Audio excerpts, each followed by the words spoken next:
हर हर महादेव। स्वागत है सभी दर्शकों का ट्रू मीडिया ज्योतिष विज्ञान में। आज हम बात कर रहे हैं आज का हिंदू कायर क्यों।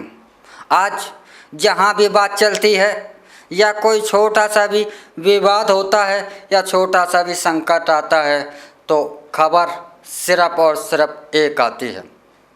वह खबर है हिंदुओं का पलायन। कश्मीर हो, हिंदू का पलायन।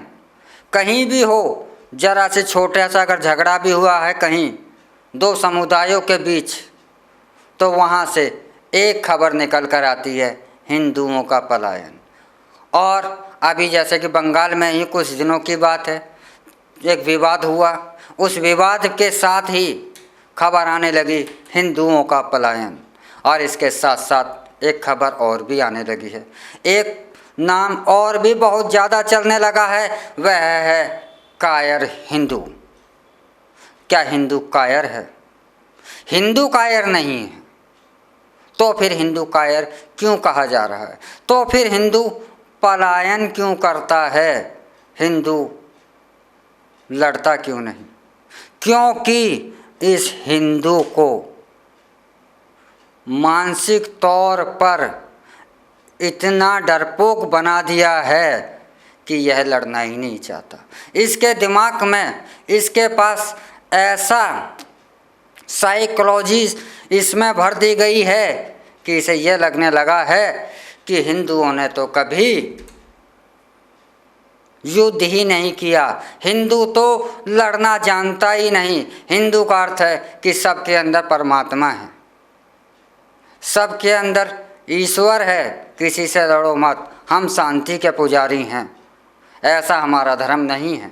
अरे शांति के पुजारी हैं, ठीक है, हम शांति चाहते हैं, हम शांति के रक्षा करने वाले लोग हैं, लेकिन यह भी नहीं कि कोई हमारे अधिकारों को ही छीने तो हम अपने अधिकारों की भी रक्षा ना करें। हम अपने अधिकारों के लिए, हम अपनी मातृभूमि के लिए, हम अपनी रक्षा के लिए, हम अपने आत्मसम्मान की रक्षा के लिए अपने प्राणों की बाजी लगा दें। लेकिन हिंदुओं को सिर्फ अब यह पढ़ाया जाता है कि यह कार्य तुम्हारा नहीं है, इस कार्य को करने ईश्वर आएगा, वही अवतार लेगा, वही इन्हें नष्ट करेगा, तुम्हारा कार्य नहीं।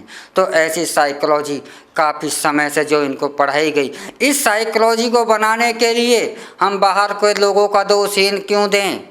उनका भी इतना दोष नहीं है जितना बड़ा दोष हमारे धर्म की गद्दी पर हमारे जो कथावाचक हैं, जो यह नित्य नई नई कथाएं सुनाते हैं, जगह जगह कथा सुनाते हैं, इन्होंने भी बहुत बड़ा योगदान बताया है। इनका भी बहुत बड़ा योगदान है हिंदू को कायर हिंदू बनाने के लिए। इनका भी बहुत बड़ा एक योगदान रहा हिंदू को पलायन कराने के लिए। इनका भी बहुत बड़ा एक योगदान रहा। कभी इन्होंने हिंदू को जगाने की कोशिश नहीं करी। इन्होंने सिर्फ और सिर्फ धर्म के गद्दी पर बैठे हुए, धर्म का संचालन करने वाले लोग, धर्म का मार्गदर्शन करने वाले लोग सिर्फ और सिर्फ यही हिंदुओं के अंदर कई सैकड़ों सालों से एक ही मानसिकता भरते आ रहे हैं। पिछले 70 सालों से तो यह मानसिकता बहुत तेज़ी के साथ भरी गई है कि तुम लड़ नहीं सकते, और तुम लड़ नहीं सकते चाहे कितना भी बड़ा योद्धा हो। अगर उसे काफ़ी लंबे समय तक अगर यही भरता रहे तो वह वास्तव में ही कायर बन जाता है। एक छोटा सा उदाहरण चाहिए कि एक हाथी एक छोटी सी जंजीर से वह बंधा रहता है और उससे वह कभी तोड़ता नहीं। जानते हो क्यों?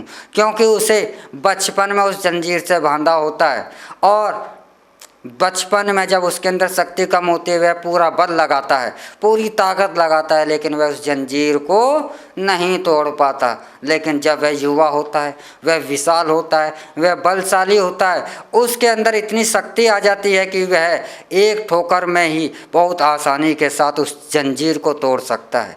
लेकिन उसके दिमाग में एक साइकोलॉजी जो भर दी गई, बैठ गई थी, क्या मैं इस जंजीर को जीवन भर नहीं तोड़ पाऊंगा, तो वह जीवन भर नहीं तोड़ पाया। तो यही साइकोलॉजी हिंदुओं के मन में भर दी गई।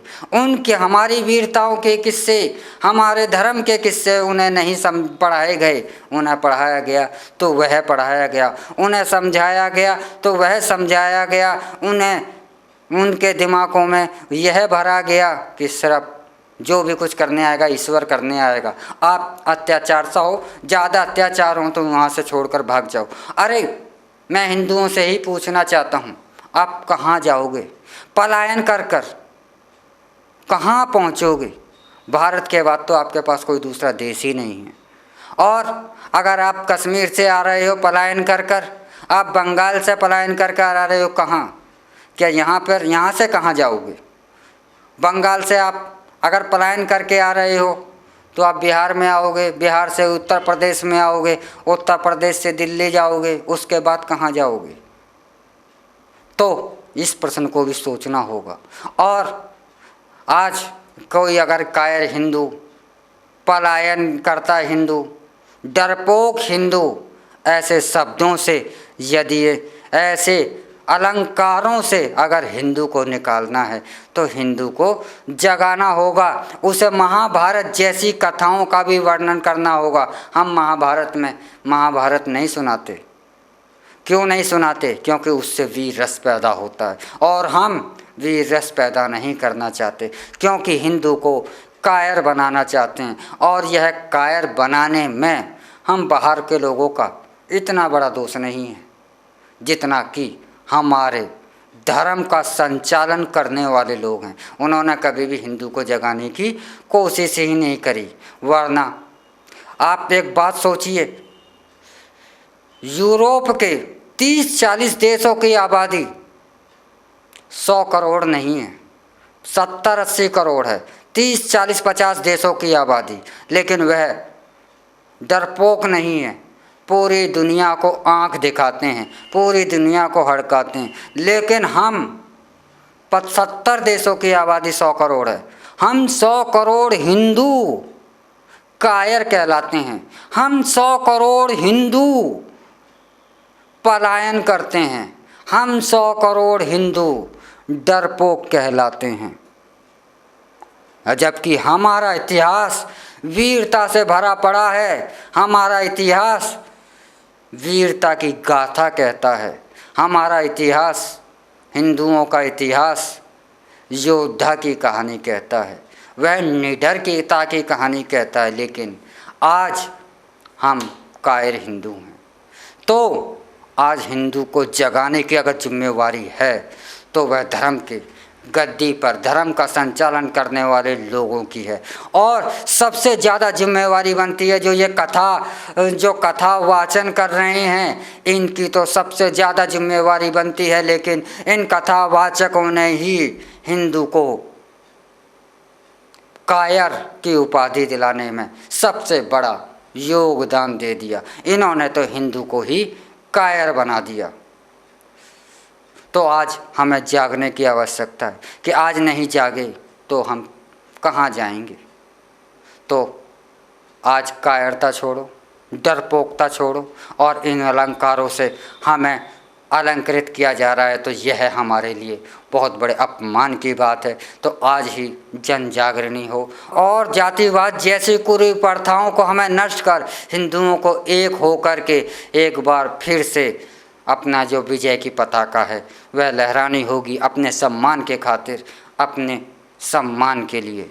इसी के साथ हम आपसे इजाज़त लेते हैं और हमारा ट्रू मीडिया ज्योतिष विज्ञान को लाइक शेयर कमेंट करना ना भूलें। और जो दर्शक हमसे नहीं जुड़े हैं वे जल्द से जल्द सब्सक्राइब कर लें। ओम नमः शिवाय, हर हर महादेव।